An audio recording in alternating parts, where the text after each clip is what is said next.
Hello, everybody, and welcome to Women of Dance. I'm your host, Sharonne Vinokurov, and I'm so excited for today's episode. I'm really looking forward to sitting down and talking with this lovely lady. She's from Toronto.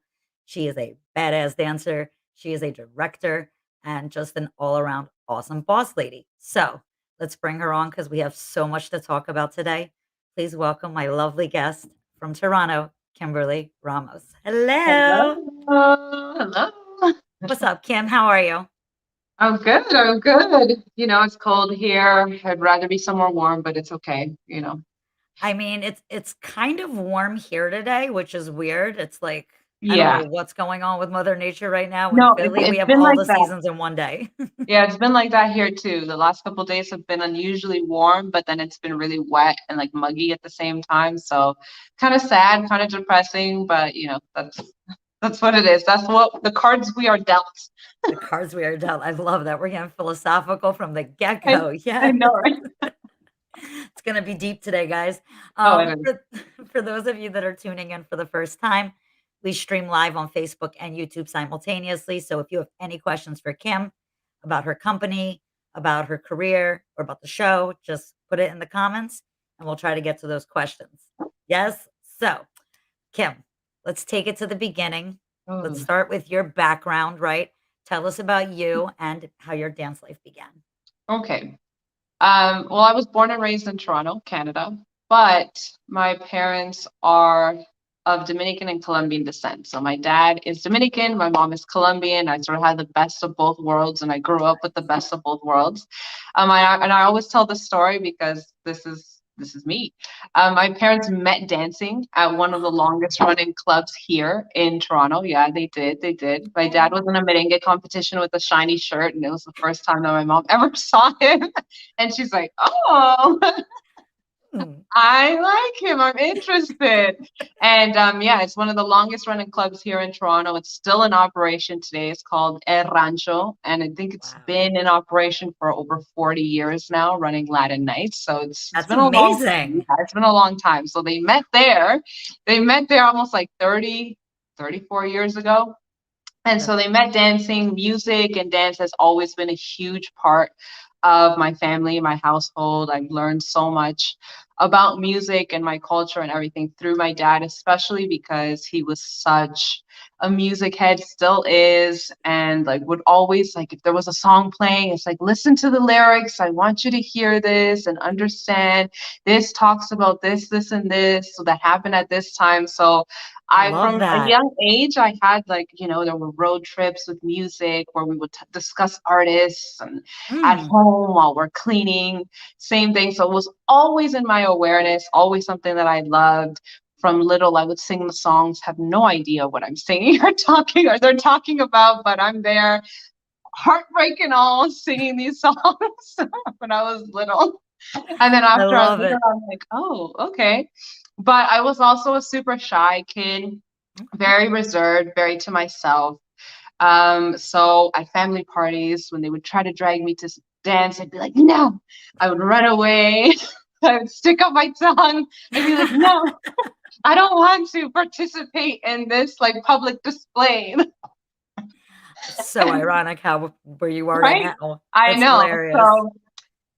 But I always had a passion for dance. And that was something I would see my parents and I'd be like, oh, I love that. Or I would secretly dance in my room when nobody was watching, hoping that like my siblings wouldn't come in or my mom wouldn't come in. And so I loved it. I loved it, but I never thought it could be anything. It was just okay, like I love dance. Yeah. So I danced throughout like school, school groups and with friends. I would do things here and there. I would like choreograph mini routines of Nice. salsa, like from when I was little. And then in university, I joined a organization. It was called Organization of Latin American Students. So it was a student club. Okay. And you get a bunch of Latinos together, and what are they gonna do? They're gonna They're gonna dance. dance. They're They're gonna gonna dance. dance. So that sort of was my introduction to my culture again. And Mhm. I was like, oh, okay, we're a group of people that like to dance. So we had multicultural events and we would create stuff for that. We also taught salsa lessons at university, college, and that's how I dabbled into it.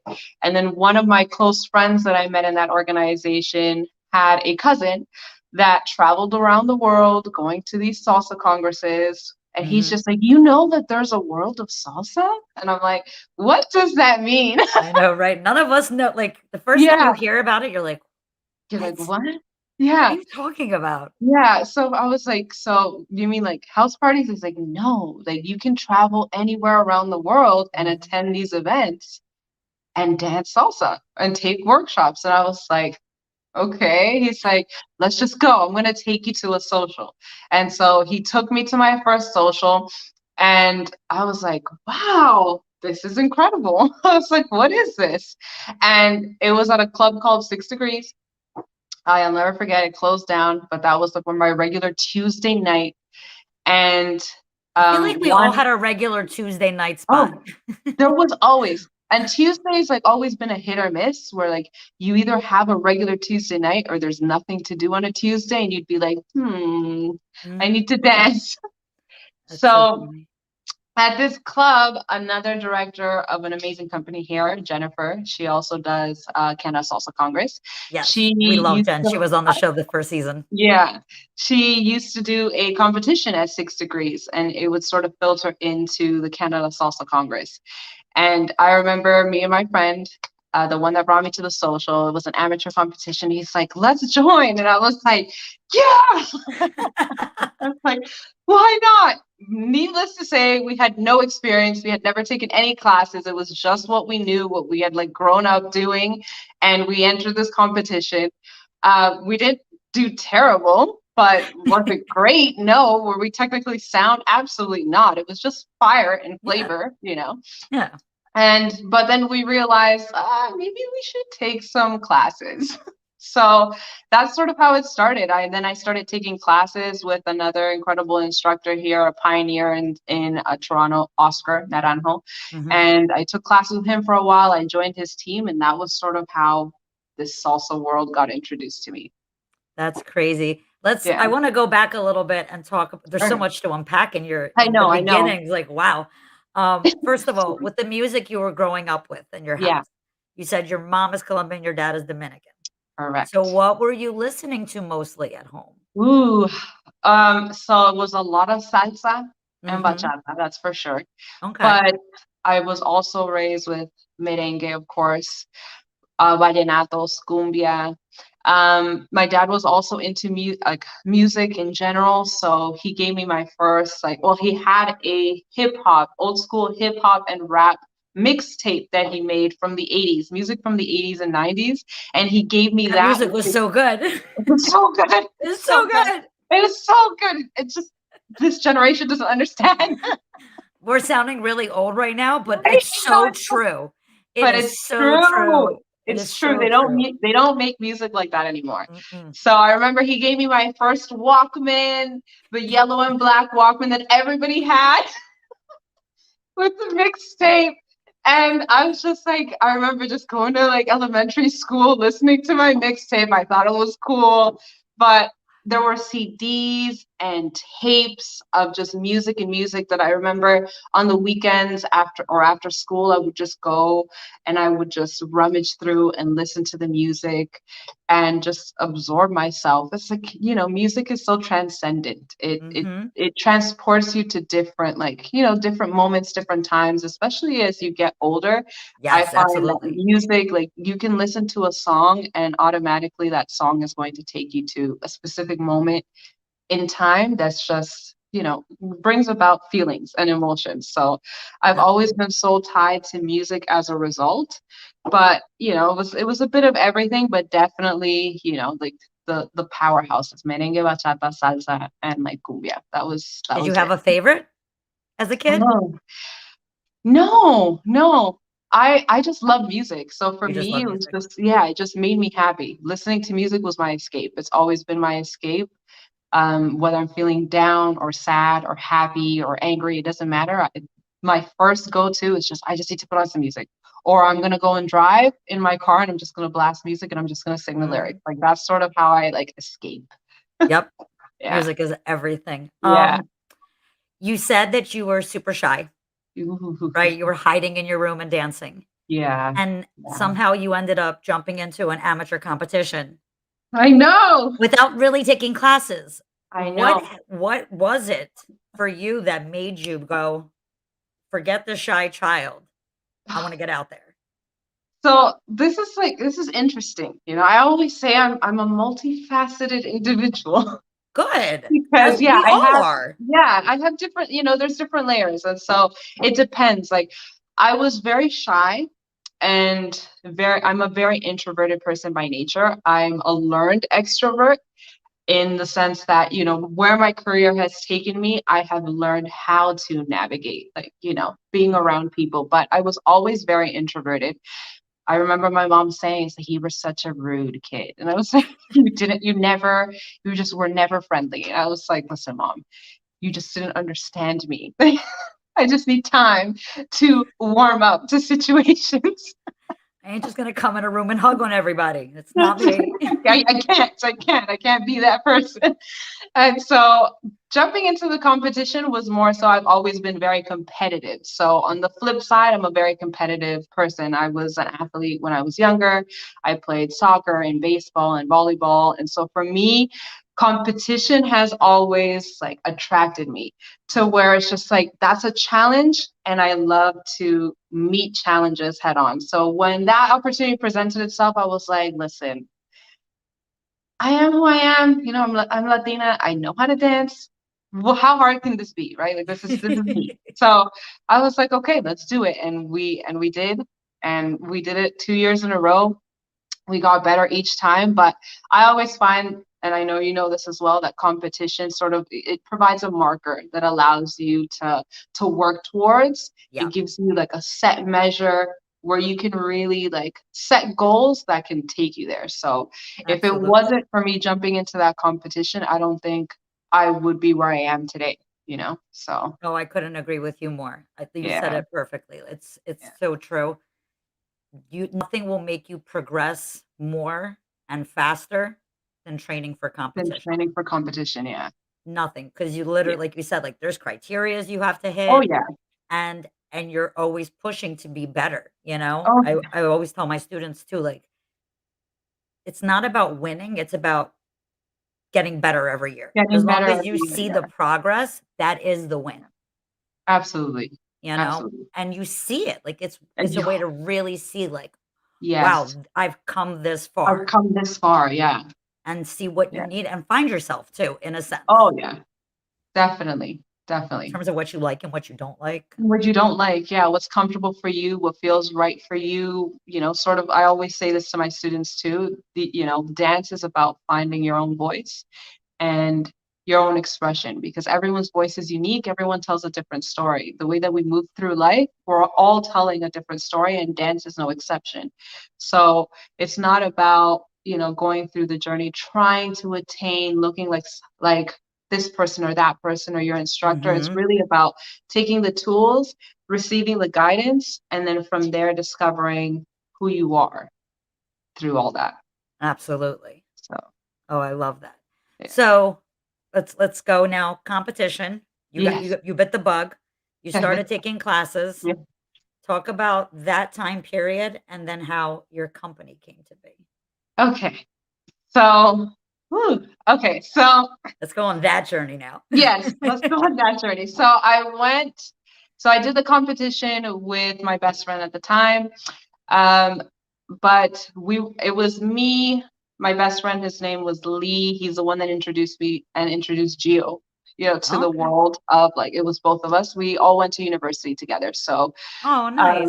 I didn't yeah, know that. but That's great. yeah, we did. So it's been about 15 years of friendship. Like, so he's the one that introduced us. But what was interesting was sort of there was a divergence between like Gio and I, where I was like, yeah, let's take classes. I want to learn. Let's see what I can throw into the mix along with what's already natural to me. Let's go for it. Mhm. Whereas Gio went the route that many Latinos go, which is I already know how to dance. Mhm. Why do I need to learn? Or if I come and take classes, I'm going to just learn a few patterns that I can throw into the mix of what I already know. And that's a very common mentality. I've come across that like for years now, since the beginning of like, my career in dance. And I think, Yep. it's, I understand it to a certain extent coming from the culture, but at the same time, I think it's just a misconception and it's a myth that, you know, it has to be just one way, that if you learn technique, you lose the feeling, you lose the fire, or Yeah, vice versa. it And shouldn't be the so, case. It yeah, should be blending. it should be, Oh, yeah, yeah. it should be, we have a motto in our company that's where feeling meets technique. That's like that's what we promote Ooh, always. And so for us, that it's just just, gave me yeah, goosebumps. I yeah, love that when I know. feeling meets technique. Yeah, yeah, that's been our motto for years, and we always preach and promote that. And for us, that from the inception of Arawaku, that's been like what we've always strived to promote in the community. And so it took him about 6 months to join classes, and I had already been, training for 6 months. And again, I, for lack of better words, I don't like using the term perfectionist because, it has its connotations, but I Of course. was very much a perfectionist. And, that was something that throughout the course of my dance career, I also had to come to terms with navigating as well. Mhm. But for me, it's always, if I go into something, I go 150%. So Yep. I was going to class, every single class possible. I was going out dancing. So I was doing 6 days a week. I think Mhm. there was only, I think, a Wednesday or Thursday that there was no night, and I just didn't go out because there was nothing to do. So I got so skinny during that time because I was just dance, dance, dance, train, Mhm. train, train. So I like progressed very quickly. And so Gio came finally after 6 months. And I remember his first class, our instructor was just like, with no watch. He was like, timing, my friend. And he's just like, ooh, okay. And Gio also is very similar in that nature. So to him, it just lit something. He's just like, he went full throttle into like Nice. learning how to dance. So from there, we joined the performance team very quickly. I think it was after like maybe 7 or so months. We Mhm. joined the team, the amateur team, and we excelled very quickly through that. And it was just like, we gotta go, we gotta go, we gotta move. And our instructor also saw a lot of potential in us, and he's just like, he pushed us as well to grow. And he put us in situations that I was like not ready for, or at least I thought I was not ready for. Like my first debut ever on a team was at Canada Salsa Congress. I had never Nice. performed prior to that, and I was just like, all right, let's go. We're 10 couples on this stage. I'm gonna do 10 it. couples Yeah. on It that was, stage? Was it yeah, at the Fairmount then? I think so. I think it was at the Fairmont. Yeah, I think so. Wow, 10 couples on that stage. Mm, Yeah, that's a yeah. fun time. I know. I know it was fun.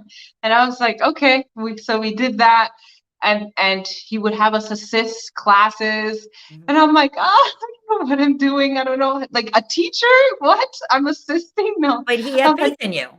yeah, he had faith because he saw the fire and the passion that we had from day one.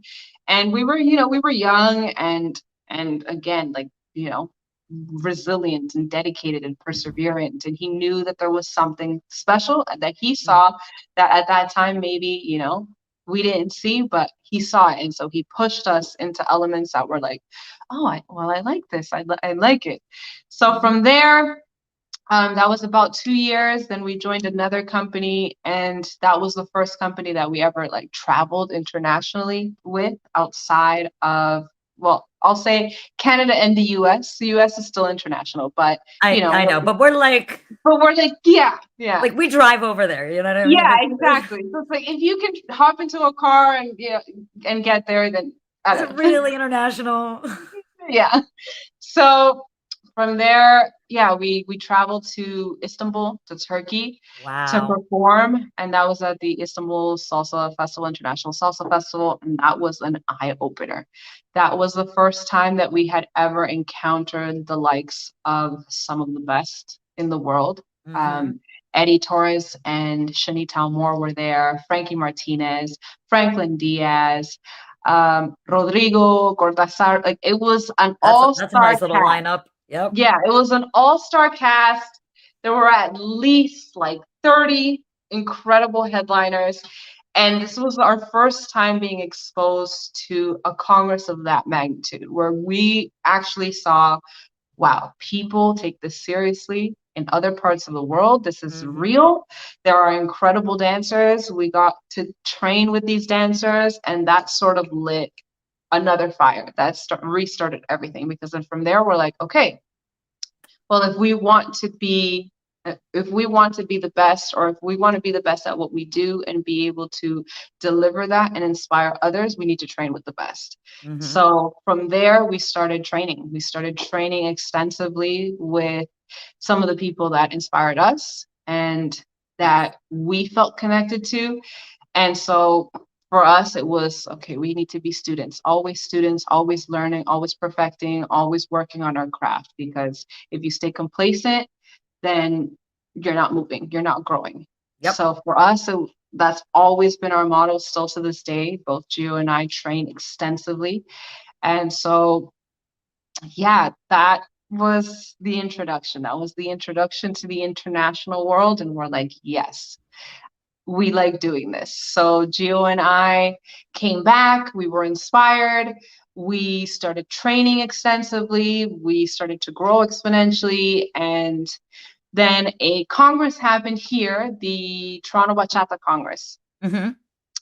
That congress used to happen in August, Yep. and I think that was, yeah, it was the first year, and they were doing a bachata competition.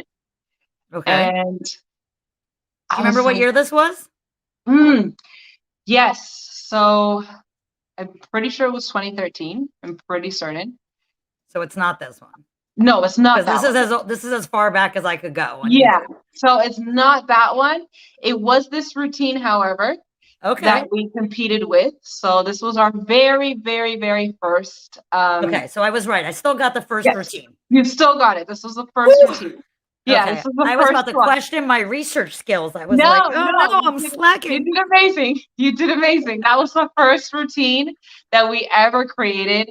And it was interesting how it came about. So this was in 2013. We had just left the company that we were a part of, that we traveled to Turkey with. And we knew we wanted to continue with dance, but we didn't know how, Okay. because we were so used to, being under the guidance of somebody else. And so now we were no longer on a team, and we were training, and we were trying to consider options.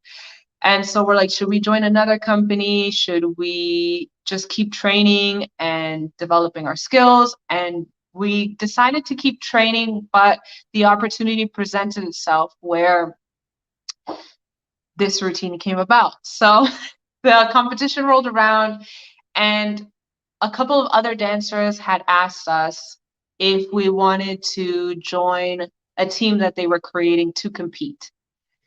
And Okay. we were contemplating, we're like, oh, that would be a good idea. We can compete.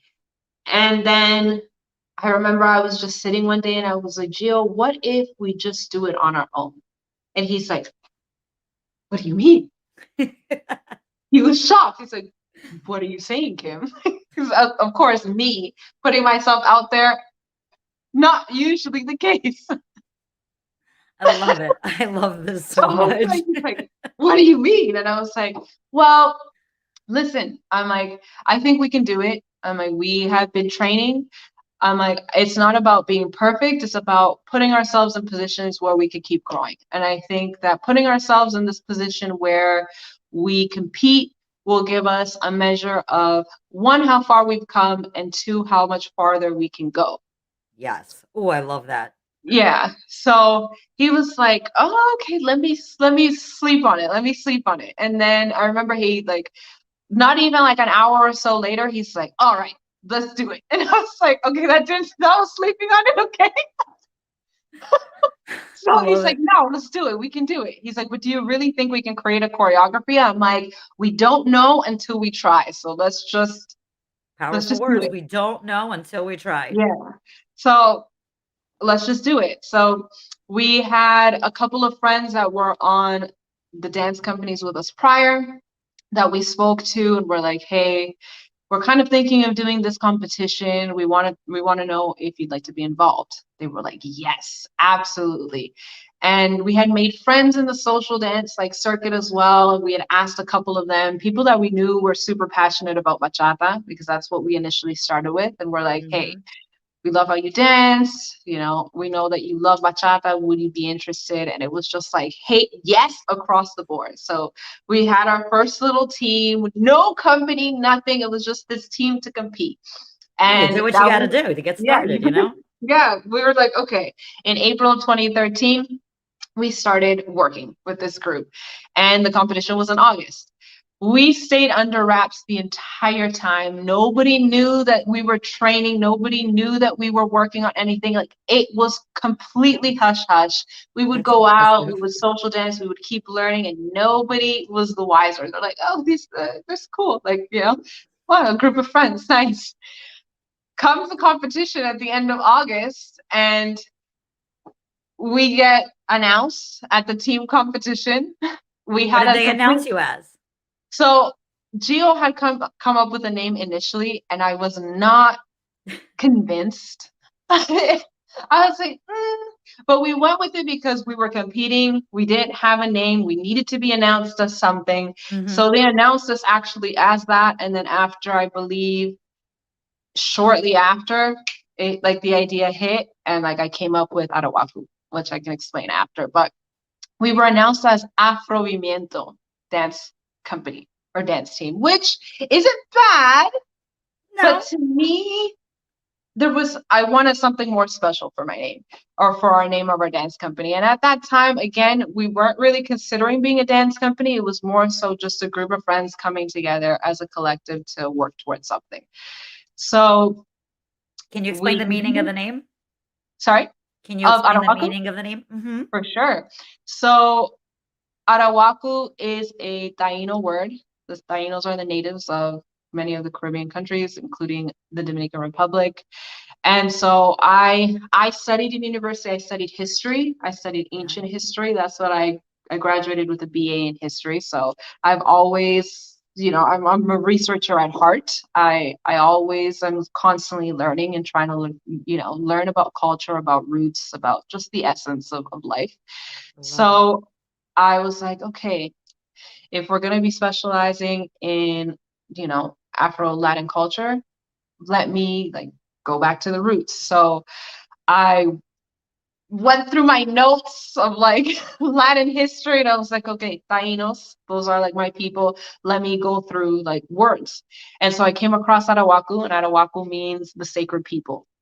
And I Ooh. remember um, pitching it to Gio, literally sitting. I'm like, okay, listen to me. Hear me out. Yes.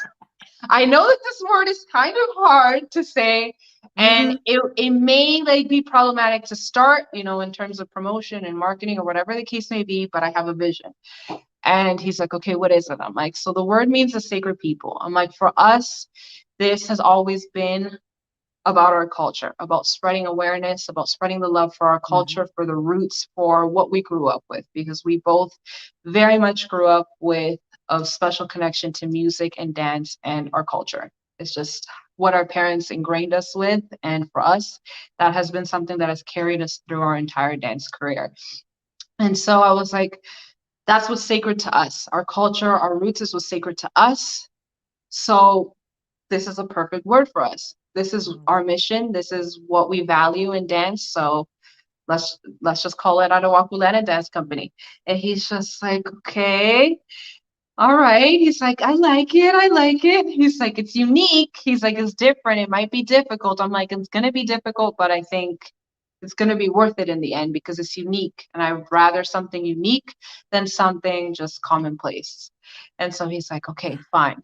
I love And that so so, much, especially as yeah, someone who's got a very hard to pronounce name. I I felt know, that. I know, I know. And so I remember we spoke to a friend that was a graphic designer, and I just explained it to him, and he conceptualized it in our logo perfectly.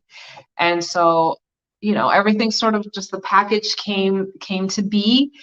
I love And that. for a long time, people were like, Avocate Latin Dance Company, avocado. Like, people would poke fun at the beginning. Like, I was like, why is it so hard to say? And I'm like, shh, you'll get it. You'll get used to it. Araguaca. So so yeah, that's what became our name after. And interestingly enough, the competition having been our debut performance, again, we kept it under wraps.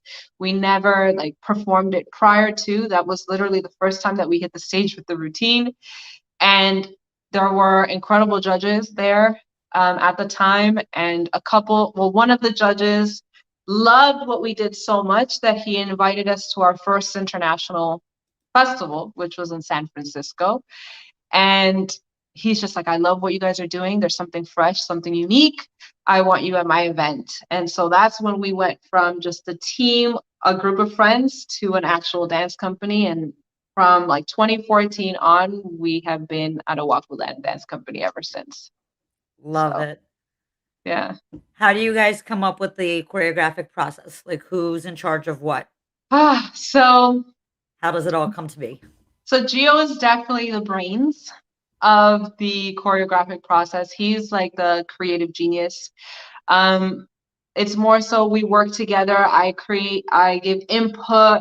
Like I give a little bit of my flavor, but it's always very much, I will always credit Gio for most of the choreographic process because he is extremely creative, and the way that his mind works and the way that he sees things has always been, his strength. And I've always allowed him to like, carry the torch on that. So the very first routine, we choreographed it together because we were kind of working through that process. And then after that, well, this dance hall routine right here, we got another choreographer in Toronto to choreograph this one for us. So we didn't do this one. It was Busy Boom, amazing choreographer. And This was Michigan, this right? was You guys did this at the Michigan. Michigan Latin Dance Festival. Yes, this was Mark's event. Yeah, in 2014. Yeah. I love that this is so different from what you came out with first. Yeah, it is. Because so dance hall, again, for those that don't know, Toronto has a huge Caribbean population. Mhm.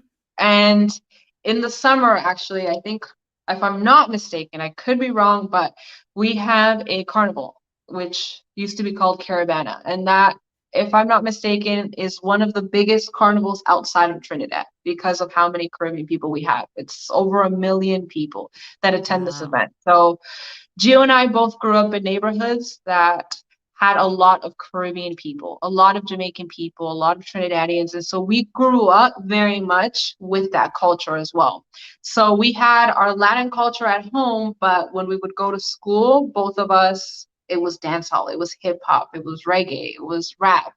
And so dance hall was something that both of us in our separate lives were very heavily invested in and Okay. loved. And then when we converged together, it was like, yes, okay, like perfect. You love it, I love it. Let's do it. And then of course we had some other amazing like dancers on our team, like Andrew and Janelle, which are also of Jamaican descent. And so it just worked. For us, it was like, what if we do a dance hall routine? We want to do something different. Let's do it. They're like, yeah. I love that. I love So it. Right from the beginning, you guys were showing that yeah, you're versatile and you're yeah. more than one thing. There's many layers to you Yes, and to what there you're is. doing out there. So There that's is. great. I love it. I have a performance from Bachata. Ooh, bachatu. Talk to me about what it was like for you to be able to come with your team to DR and perform. Oh, that was probably one of the most incredible experience to date. Because for me, to know that I was performing on my, on my cultural soil, on like where my dad like grew up was so special, and I still hold it so special. And we had an incredible trip. An incredible trip. Bachatu was a whole lot of fun, especially that year. I know so many people that still talk about 2014 Bachatu. It was incredible. And I think the most special thing was I was able to show my team, my friends, my family, my country. Because after the event, we went to my dad's hometown and they met my family and we went to the countryside and I just gave them the real experience. And I think there's something so beautiful and so powerful of being able to share something so special about you and for you with the people that you care about and love. So yeah, that was an experience. We still talk about that to this day. I love that so much. How much, family do you have over there still? Most of my family on my dad's side is still there. Most of my family on both my sides are still back home. So, Mm. every time I go, I get to reconnect with them. Every time, interestingly, every time I go to the DR, I end up just spending time with family. And every single trip, I'm like, no, I'm gonna go and connect with dancers out there. I'm gonna go and dance, and I never get the opportunity to do it because it always just ends up being family. But I would love to go to DR and be able to immerse myself in that experience as well, because I think that that's valuable as well. And I love what's coming out of the Dominican Republic right now in terms of talent as well. But you can't tell me you're not dancing around with your family when you're with your family. No, yes, I I was mean, dancing, I was dancing, but then again, this this is the weird thing about me. I can go on stage, I can teach a class, I can perform my heart out, social dance my heart out, but heaven forbid I am in front of my father or my parents. I cannot dance. I cannot do it. I don't know why. It's like this ingrained thing, but I become that shy kid again and I cannot do it. I can't. I cannot do it. So I'm still very much shy with my parents. Still. For the oh my longest god. time, my parents, well, my mom especially, was looking at my videos on YouTube because I would never share anything with her whatsoever. She's like, I follow you, I have to follow you on YouTube to see what you're up to because you never share anything. So yeah, my mom and dad have just learned to accept to love me as I I am. think that is beyond hilarious. I'm, like, sitting here, like, laugh crying right now. This is just so damn I funny. honestly don't. I love how you're doing. I don't get it, Sean. I don't get it. I can't tell you why, but it's always been the thing. And I remember the first time that they watched me perform or they came Mhm. to one of my socials, it was the most anxiety inducing experiences of my life. I don't think I've ever experienced that much anxiety. And not even just performing, like them coming to my social that I'm hosting was like, oh my Mhm. God, what if they don't like the music? Oh my God, what if they don't like like I freak out. I freak out. So That's so funny. You know what? I get that a little bit. The few times that my parents have come out to watch me perform live, you do yeah. have a little bit of that anxiety. But Yeah. really, with my parents, it's more they don't like to come out and watch me perform live because I do all those tricks Makes and they sense. have heart attacks watching it live. It So makes for sense. them, it's like, text me afterwards, let me know you're Let alive, me know how it goes. and then send me the video. Like, I just can't. They came once and my mom was like, "I needed a Xanax. I can't do that anymore." She's like, "Nope, nope, nope, nope. Not gonna They're like, watch it no, no, live. no, too much, too much, too much. Can't do it. Call me after. Send me the video. Let me know how it went." I love it. I love it. Absolutely love it. This was you and Gio, correct? Performing at Pura Yes. Vida. Yes, in New York. Yeah. How many Wow. routines have you guys come up with, do you think, over the years? Oh, honestly, I can't remember now because we've also come up with so many team routines that I've just lost track of. of what we've done over the years. I feel like every time I talk about my dance career, it feels like it was just yesterday that I started dancing. Hmm. And then I think about it and I'm like, it's been over 10 years and I can't believe that I've done it for that long. So it's almost like you feel like you just woke up and yesterday you started, and then you feel like you just woke up and it's been like an entire journey. So I never know like how to how to maneuver and digest like the feelings that I feel about, you know, everything that I've been able to accomplish and that I've been blessed and lucky enough to experience through Mm. dance. Do you So have a style that you prefer now? everyone asks me this. I get DMs about this all the time. And it's literally like three words. They Hmm. won't even say hi. They'll just be like salsa or bachata. Yep. Oh, I get that all the time. Salsa or Yeah, bachata. salsa or bachata. And I'm like, okay. And I always say this, I'm like, asking me to choose between salsa or bachata is like asking me to choose my Colombian or my Dominican side. You know, Mm. I can't because this is sort of how like I explain it. For me, it has always been from day one both. I have always been madly in love with both the music and dance of salsa and bachata. The way that I see it is bachata is my happy place where yes, I grow and I evolve as a dancer, but that is where I feel most free. Salsa is where I continually challenge myself to elevate and grow as a dancer. So salsa has Okay. always been my place of challenge and bachata has always been my place of release, if that makes any sense. That makes total sense, and Yeah. I love that. I don't think I've heard anyone say that yet, Yeah. so I Yeah. love that. So currently, and this was just a decision that Gio and I made in terms of how we wanted to grow our audiences. Currently, I have been full throttle in promoting bachata, and that's been where I've been focusing on over the course of maybe the last year or so. And Gio has definitely, Mr. Mambo 365, has definitely been promoting mambo and salsa on his end. So what we had found was it was very difficult for us to promote, especially when it came to social media, promote both styles because we felt like it really divided our audience and it divided the attention of what we were trying to put out there when we were promoting both.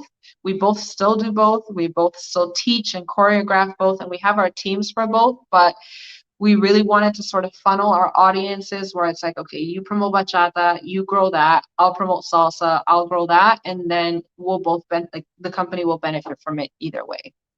So Makes sense. yeah. Makes sense. Besides the salsa or bachata, do you get the on 1 or on 2?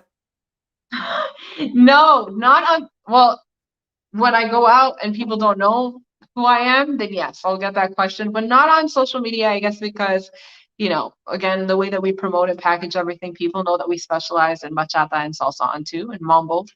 And so it's more so the question of what's mambo? Yeah, like that's more so what we get. It's like, is mambo salsa? Is mambo salsa on too? And so those are the questions that I have to answer most than salsa on one or on two. We started on one. We didn't stay with on one very long. Salsa on two, like on two converted us very quickly in our dance career. And so, I dance both. I have no issues dancing both, but definitely my heart, it has always been with on two, always. I feel like I hear a lot of dancers say, "I started on 1 and then I switched to on 2." Very Yeah. rarely do you hear dancers go, "I started on 2 and then I switched to on No. 1." Yeah, unless you're in New York, I guess, where it's just you have no choice. It's just on two. Yeah.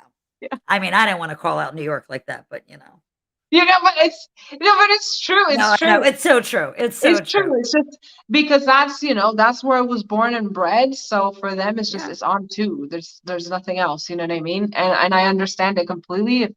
You know, if that's where the inception of salsa came about, then of course, like it makes sense. But I think for the most part, it's always been an easier transition. And I guess just on one is what most instructors teach to start. And then I've always felt like on two is where once you realize that there's such a world, you're like, all right, let me transition, let me see what this is about, and then you get hooked. You get hooked, and it just never lets you go. Agreed. Agreed. There's something about that feel on 2 Yeah, that yeah. it's just different. It's But the essence, yeah. as someone who lives close to New York and Yeah. started dancing on 1, it was a rude awakening the first time I went to New Ooh, York. I can only imagine. And I was like, "Oh, I gotta learn how to dance on a different count up here, cause nobody dances on 1 here." Got it. Okay. So it I was know. like, "You better Oh wake yeah. up, there's more." And I didn't know. I was so new Yeah. to the scene, I didn't know. I was like, Yeah. What do you mean?" I know, and that happens. That happens to, and that, not even from like one like city to the next. That even happens like in your own city. You know what I mean? Mhm. Because a lot of times you have beginner level dancers that have learned on one, and then you see a disparity, right? There's no disparity, but you see more advanced dancers and they're dancing on a completely different timing than you. And so you're like, well, I can't ask that person to dance because I don't know how to dance that, or Yep. they're far more advanced than me, so I don't feel comfortable like, Mhm. asking them. And so I I always try to do my best to dance, with people regardless of the level, regardless of timing. I even dance Absolutely. casino, even if I'm like, okay, like I'm not great at casino, but I can make it work. Like when I go to Miami, I'm dancing casino, and I'm like, well, throw me in, throw me in, coach. It's fine. Like I'll figure it out. I'll figure it out. So, I it's just, love that throw me in, yeah, coach. yeah. To me, it's just, dance at the end of the day should be about having fun. And it should be really a place where everyone should feel safe and included to enjoy it. And, community is everything. And I think the most important aspect is to create an environment and a community that people can enter and feel safe being who Mhm. they are, regardless of what that looks or feels like or is. Now, when you work with your teams, how do you Mhm. apply all of that to them? We, so first and foremost, we instill a lot of the things that I've spoken about right off the jump.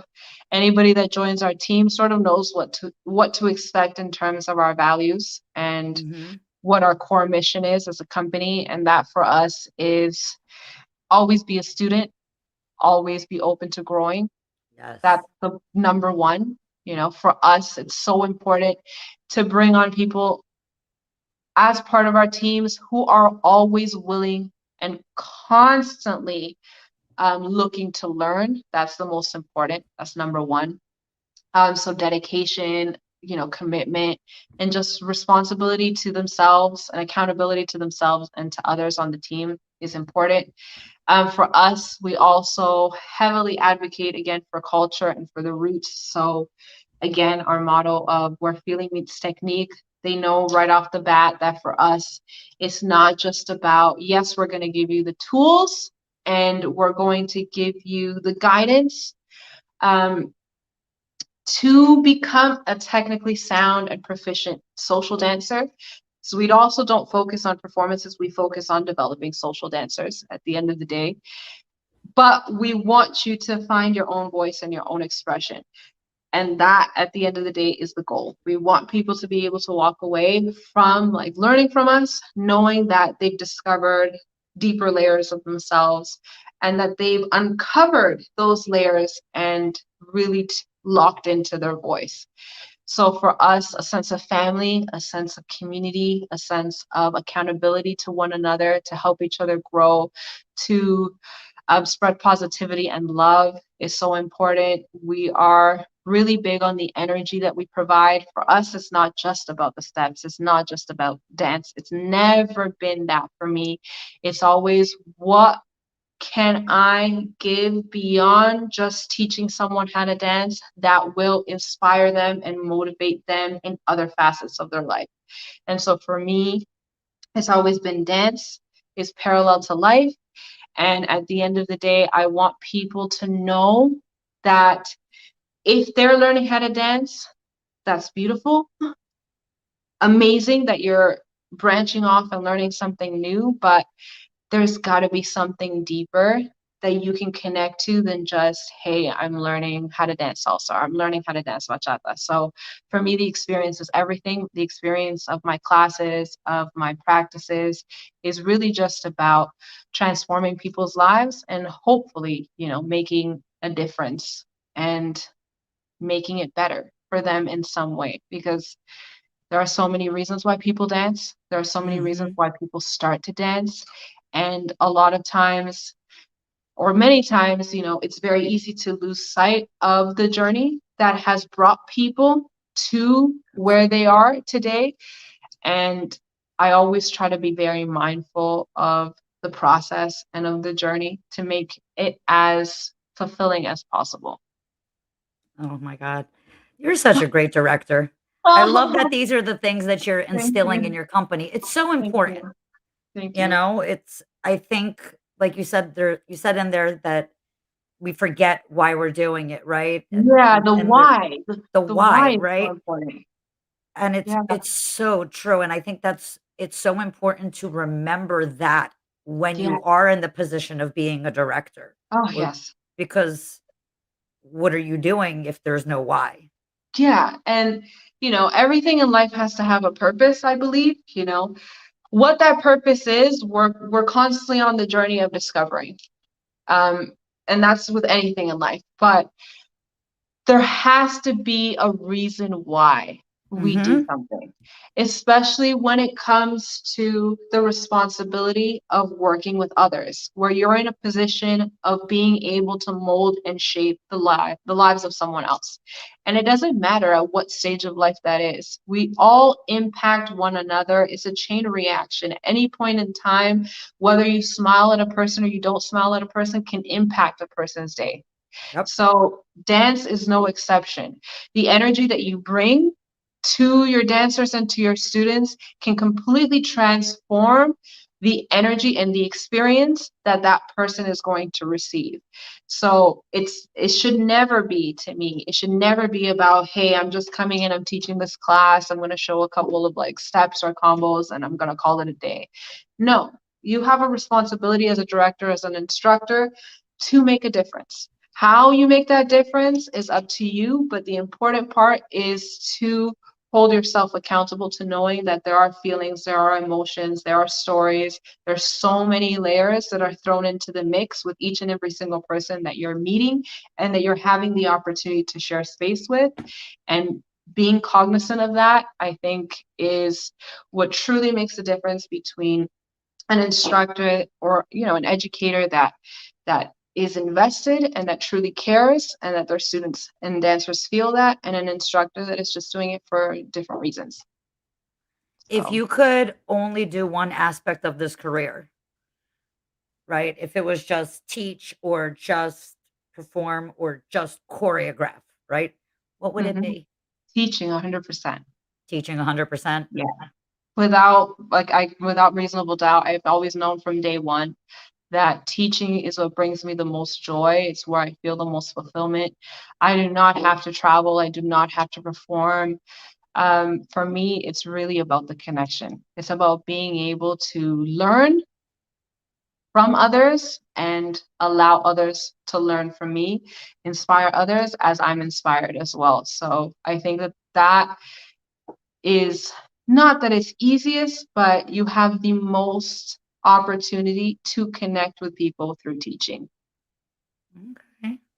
I do wanna say I haven't touched on this yet, but because we've been talking so much about, all these Yeah. amazing things that you're doing, but I just wanna say personally that I really, really love the way you dance bachata, and I Thank you. love even more that you're doing traditional Thank bachata. you. I know. Can you I mean, with bachata being in the state that it is, and not to say Yeah. anything negative against the scene, Yes. but because sensual has taken over so much, Yeah. how is it that you're able to or what is it that makes you not wanna go there and just stick to your traditional like, you're not going with the trend?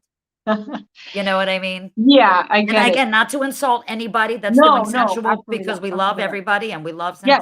it's all Oh, great. and I can dance And it I too, dance it whether it's too. my preference or not. I dance it as well, and Yeah. if I travel, I also dance it. It's not, Yeah, but this is not us but knocking it yeah, whatsoever.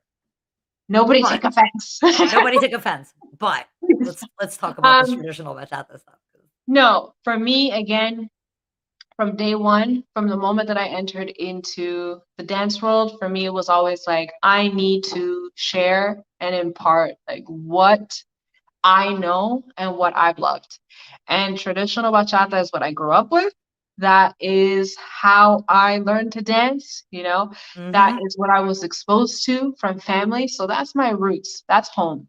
And so what me promoting traditional bachata has always been about sharing my home with others. And that's how I Mm. look at it. It's about what's me. And so staying true to me has always been number one. I've always, no matter what, whatever that may look or feel like, even if I have to show the good, the bad, and the ugly of a process, I do it because honesty and transparency and being true to who you are, I think, is the most authentic form of expression. And Mhm. especially when you're doing a creative, or, something like an art, it's so important to always remain Yeah. authentic. And again, going back to that why, knowing why you're doing something is so important because it allows you to remain authentic and honest and humble about what your experience is and sharing that with others. So that's why bachata, I will always, always and forever promote traditional bachata. Mhm. Um, and I've done as much as I could to grow it in my community as opposed as and also like internationally. But from everything from the socials that we put on to the classes that I teach, I'm sharing my home with others. So yeah. Eric Rodones has been watching. He said, "Thank you for sharing." Oh, thank you so much, Eric. And Thank he you. said earlier, yes, diversity and inclusion for all. We love Yes. Eric. Eric is a phenomenal human Yes. being and promoter and all the Yes. things. Honestly. All and Thank incredibly you. smart too. The man works for NASA, you know what I'm saying? Yeah. Yeah. That's some smart stuff. Van City Festival, you Yes. and you One of walking my out. favorites. I gotta say, I love the fact that you're not wearing heels. Ah, I know. Everyone, like, I get comments like this all the time. They're like, "You never dance bachata in heels. You never do, or you're never like." I don't feel myself when I wear heels, and I know that it's sort of like I don't know how to say it, it's sort of expected of us Mhm. to wear heels, and it's what's pretty, it's what's expected, it's part Mhm. of the package. But for me, it's just always been, listen, what feels good is what I'm gonna go with. And Yes. if I feel better dancing a mambo routine in flats, I'm dancing a mambo routine in flats. If I feel better dancing bachata in chanclas, in sandals, I'm dancing bachata in sandals. Like, to me, it's not about the frills, it's about just what you're bringing to the table. I always say it's not what you know, it's how you use what you know, and that to me just includes everything. So I always choose comfort. I always choose just what feels right for me. And I like to be grounded, I like to be connected, I like to just be rooted into like Mhm. what I'm doing. So I most often wear like sneakers or flats.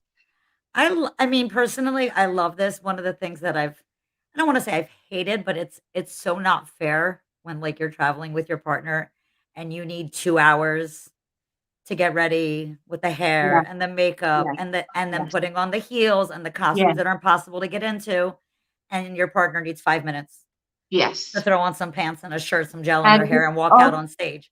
yes, And I yes, love that you're like, "Nah, I'm gonna go out there, Imma look cute, but I'm gonna be comfortable, and I'm not gonna fuss," and pretty much, pretty I much. wish more of us did that or Yeah, had the strength to do that. or had the strength to do it. I think it's more the strength and just the confidence to just say, listen, this is me, this is what I bring, this is how I feel most comfortable, Yes. and what I'm going to present to you is going to be no less because of those layers.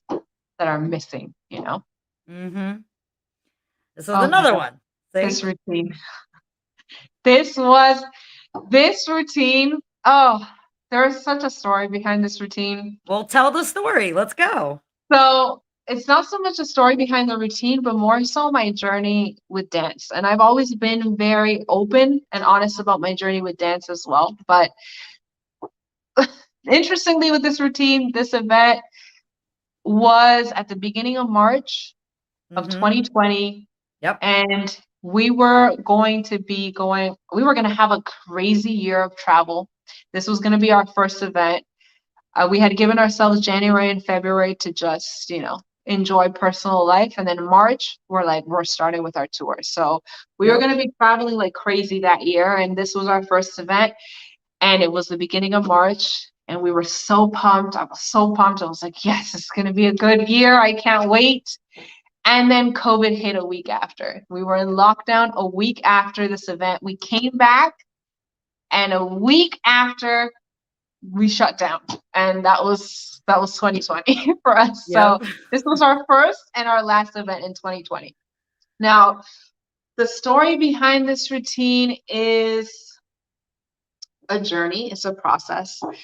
I I I often talk about this, but I often talk about it in writing because it's so much easier. So I try not to try not to Emotional. get emotional about it. But Should I get out of the close up? Should I get out of the close up for you if you're gonna cry? no, it's okay. It's okay. It's okay. Thank you. That's so sweet. Thank you. No, dance has always been, I think, I will say that dance has been my hardest journey because, and my most beautiful journey. It's been my hardest and my most beautiful journey because dance has forced me to learn vulnerability in a way that I never had to learn vulnerability in other aspects of my life. Um, Dance has what has challenged me the most. It has what has challenged notions of who I am the most. It has what has exposed me to layers of myself that have unraveled that I didn't know existed prior to starting to dance.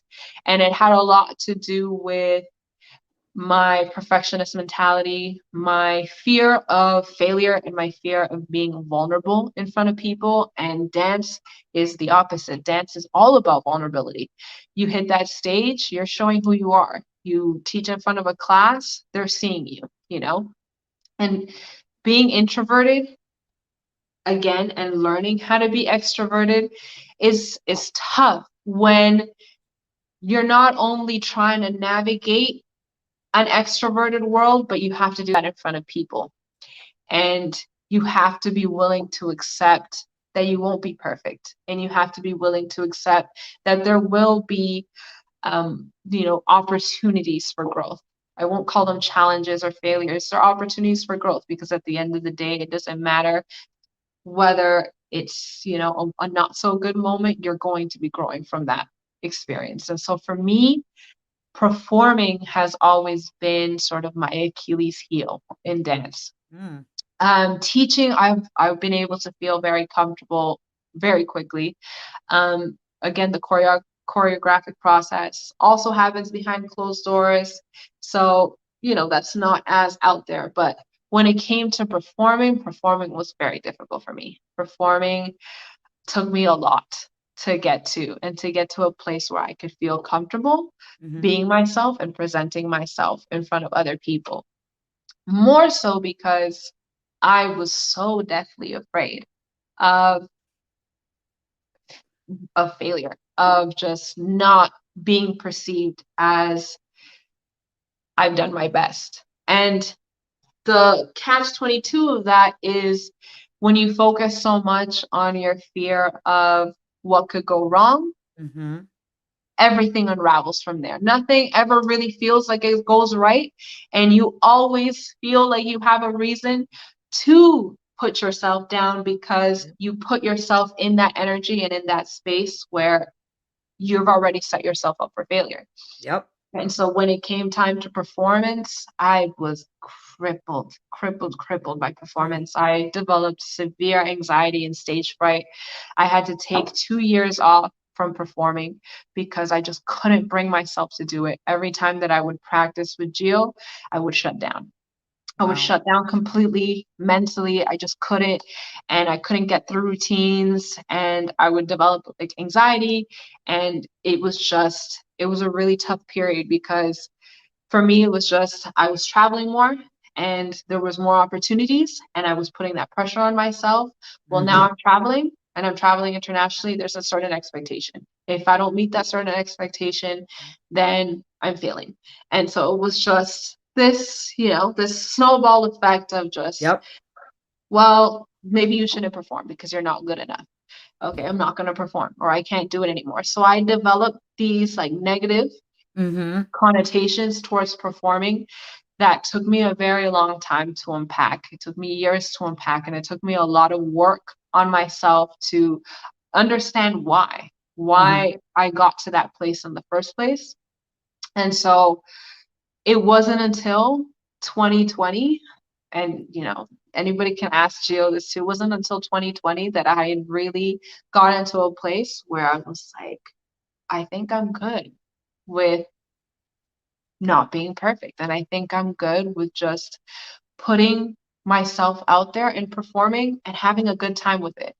And so that event was my first time after a lot of deep work that I performed, and I actually enjoyed a performance. It had been many years Wow. since I had enjoyed a performance. Every performance felt like it was pulling teeth. It was Oh my such a god. yeah, it was such a painful experience. Like I can't even like express really like the emotions, the deep layers of emotions that I went through every I'm time I had shocked. performed. I Yeah. As A someone who lot of has people seen say you that. for so I many know. years, like, I know. what? Like, Yeah. I would have never known I that you know. were going through all of this Oh before you yeah. were going on stage. I know. And so, people and I very much talk about this openly, and I advocate so much for like vulnerability and confidence, which is why I try to instill those things in everything that I do. It doesn't even matter, even on social media, I've been very open about this because what I've always found, and it's very easy to see an end product and not know again what the journey or the process has looked like for someone. Mhm. And I think a lot of times, as dancers that are just starting out, they see, some of us that are performing, they see the end product of a workshop or a performance, and to them, they just see what you're putting out there, Mhm. but they don't really know what you're going through. And everybody goes through their journey. Everybody goes through their journey of self doubt, of feeling like they're not good enough, of feeling like they won't be able to excel, especially because dance is such a vulnerable like Yep. place to exist in. That vulnerability is something that I always try to talk about, and that I always try to really, advocate because it's not talked about enough. It's not Agreed. talked about enough how sometimes a lot of us really struggle with Mhm. who we are and what we need to put out there. Yep. And it doesn't matter how authentic you try to be. At the end of the day, you're always trying to put your best Yep. out there, especially in the world of social media.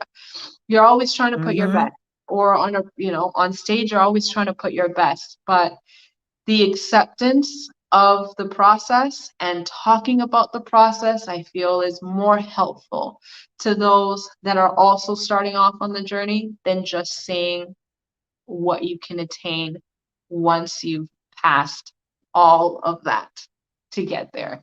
So, Wow. yeah, That yeah, that was a great story. Like, it took us on such a journey for you, which was yeah, so perfect, and it segs me into my final question. So, because I feel like we could just build right off of that, I'm yeah. gonna ask you the same thing I ask every guest. If there was one piece of advice that you could give to women who wanna be in this industry, what would that piece of advice be? It would definitely be what I just spoke about. It would definitely be not afraid of being vulnerable. Do not be afraid to be vulnerable. Do not be afraid to be who you are, whatever that may look or feel like. A lot of times, what we see, we think that we must do, especially in this world where everything is so fast and so easy and everything is so accessible.